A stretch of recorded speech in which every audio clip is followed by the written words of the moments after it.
اسرائیلی فوج کی ایک اور دہشت گردی، غزہ کی طرف امداد لے کر جانے والے گلوبل سموتھ فلوٹیلا پر اسرائیل کا دعویٰ، 40 سے زائد کشتیوں پر مشتمل فلوٹیلا کو گھیرے میں لے لیا، کئی کشتیوں پر پانی کی توپیں چلا دی، اسرائیلی فورسز نے 200 سے زائد افراد کو حراست میں لے لیا۔ ترجمان فلوٹیلا نے بتایا کہ اسرائیلی فوج نے بعض کشتیوں کا انٹرنیٹ کنیکشن بھی معطل کر دیا، چند کشتیوں سے اب بھی ویڈیوز موصول ہو رہی ہیں۔ اسرائیل کا موقف ہے کہ امداد غزہ پہنچانے کے لیے صرف محفوظ سرکاری چینلز استعمال کیے جا سکتے ہیں۔ اسرائیلی وزارت خارجہ نے دعویٰ کیا کہ تمام کارکنان محفوظ ہیں۔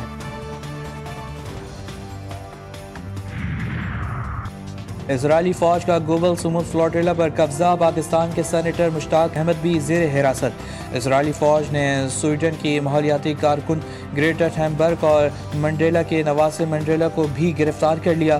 فلوٹیلا کے عہدیداران کا کہنا ہے کہ لائیو اسٹریمنگ اور کمیونیکیشن بند کر دی گئی، کارکنان کو زبردستی اسرائیل منتقل کیا گیا۔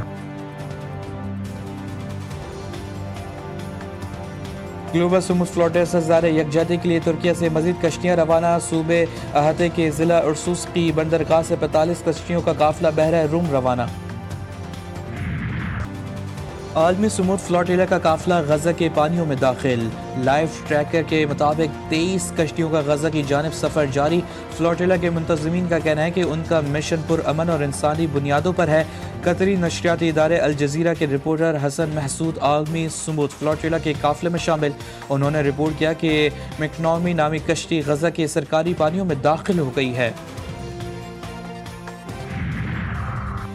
قطر کی گلوبل سموتھ فلوٹیلا پر حملے کی مذمت، واقعے کی فوری اور شفاف تحقیقات کا مطالبہ۔ قطری وزارت خارجہ نے کہا کہ اسرائیلی اقدام بین الاقوامی قوانین کی صریحاً خلاف ورزی ہے، فلوٹیلا کے شرکاء کی فوری رہائی یقینی بنائی جائے، ذمہ داروں کو انصاف کے کٹہرے میں لایا جائے، غزہ میں انسانی امداد کی محفوظ اور بلا رکاوٹ فراہمی ضروری ہے۔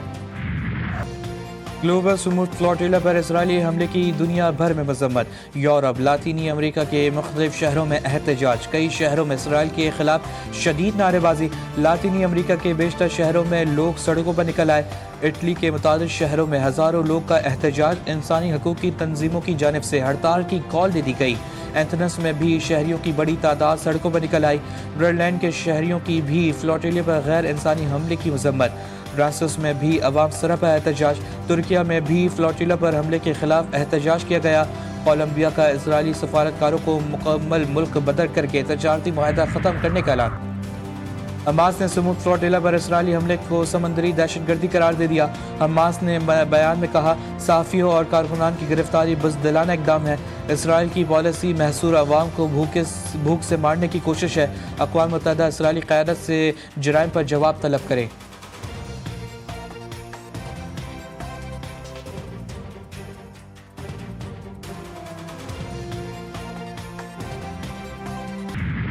ابھی سیلاب آیا تو مجھے یہ لیکچر دیے جا رہے تھے کہ دنیا کے آگے ہاتھ کیوں نہیں پھیلاتے، عالمی امداد کیوں نہیں مانگتے۔ اب بس کر دو، Pakistan is a country of unending opportunities. Maryam Nawaz Sharif کی بیٹی ہے، وہ کبھی اپنے لوگوں کو کشکول پکڑنے کا نہیں کہے گی، اور میں آپ کو یہ کہوں گی کہ اپنی عزت نفس پہ کبھی کمپرومائز نہ۔ پنجاب کے عوام کی تذلیل پر جواب دینا میرا کام، معافی نہیں مانگوں گی، وزیر اعلیٰ روک جواب، کہتی ہیں سیلاب میں لیکچر دیے جا رہے تھے کہ عالمی مدد کیوں نہیں مانگتے، اب بس کر دیں، پاکستان کا ہر شخص اپنے وسائل کو ملک کے لیے استعمال کرے تو ملک کو آگے بڑھنے سے کوئی نہیں روک سکتا۔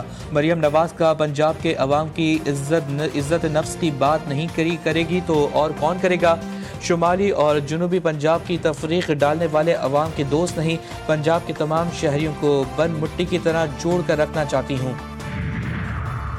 سندھ میں ایسی ترقی ہو رہی ہے جو نظر نہیں آ رہی، آ جائیں وہ قوم کو دکھائیں، باہر نکلیں، پرفارمنس کا مقابلہ کرتے ہیں۔ وزیر اطلاع پنجاب کا شرمیلا فاروقی کو مناظرے کا چیلنج، کہا پیپلز پارٹی کی سندھ میں 17 سال سے حکومت ہے، مریم نواز کی پنجاب میں حکومت کو 2 سال بھی مکمل نہیں ہوئے، آپ 17 سال میں اپنے 17 عوامی فلاح کے منصوبے نہیں گنوا سکتے۔